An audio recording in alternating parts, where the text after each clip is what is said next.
qabsoon keenya nama urgaa'u qaba. Foolii nama jedhu qabaachuu qaba. Gara jabeetti ta'uu hin qabnu saba keenyaaf.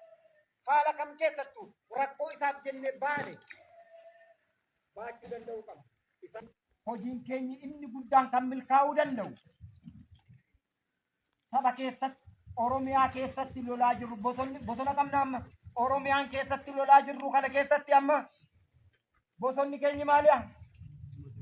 Bosonni keenya maaliya? Akkuma bosona kana uummanni Oromoo ciree fixaa jiru uummata Oromoo dirree tafaa jira. Bosona ofirratti hin cirin uummata Oromoo mufachiisuun salphisuun daba naamusaan alaa hojjechuun maal gochuudha? Bosona kee ofirratti jirte. Akkasumatti jaallan hongeessi dhaaboriftaan hongeetuudhaa garatti baqattuun qabdu. Abbaa irree kamiyyuu wallaansoo qabnee injifachuu ni dandeenya. Kaayyoo keenya irratti hundoofne.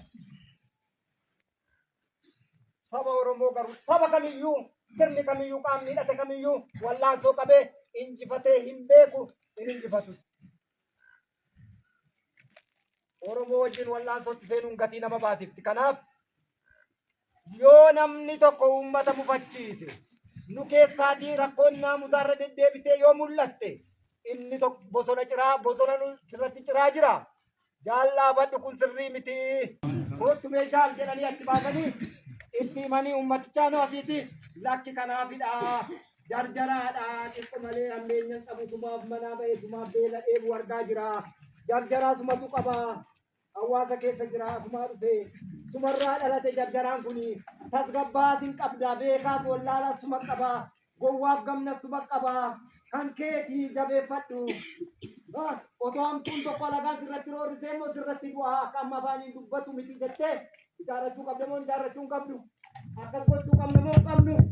Waan nuti walitti dhaammannee dabarru uummata Oromoo wajjiniitiin hariiroo nuti saba keenya wajjin qabaachuu qabnu ilaallatee wanti kamiyyuu haa cabu, wanti kamiyyuu haa badu, wanti kamiyyuu haa guutuu haa hir'atu, haala kam keessa yoo haa jiraannu kan nuti jiraannuu fi yoo jiraanne kan nuti jiraannuu fi eenyuufidha? Sabichaaf. Yoo dhabamte eenyuuf dhabamte? Sabichaaf. Sharafamuu hin qabdu kabajatiin nuti waraanni bilisummaa Oromoo qabu. Uummata Oromoof qabu. Abadan sharafamuu hin qabu. Silaa haasofnee dabarree. Kabaja uummata Oromoo namni sharafu. Dhaabni Oromoo fi kabaja hin qabne dhaabame. Dhaaba diinaati.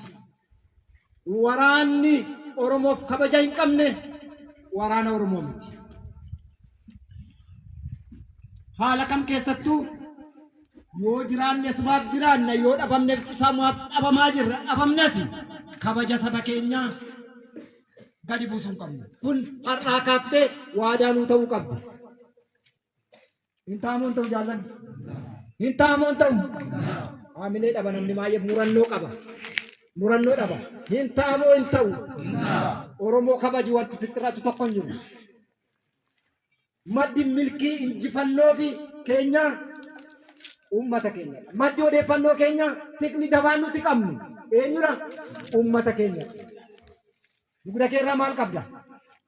Ibidda baattee deemta ibiddi nyaatama. Gadaa baannee jirraa dhiiroo. Akka alagaa koshoroo baattallee deemaa jirra. Isqaaxillaa dugdatti qabda. Dugda keenya. Uummata Oromoo harka jira, galaan keessa harka jira. Ofina dabsiin bosona ofirratti hin cirin.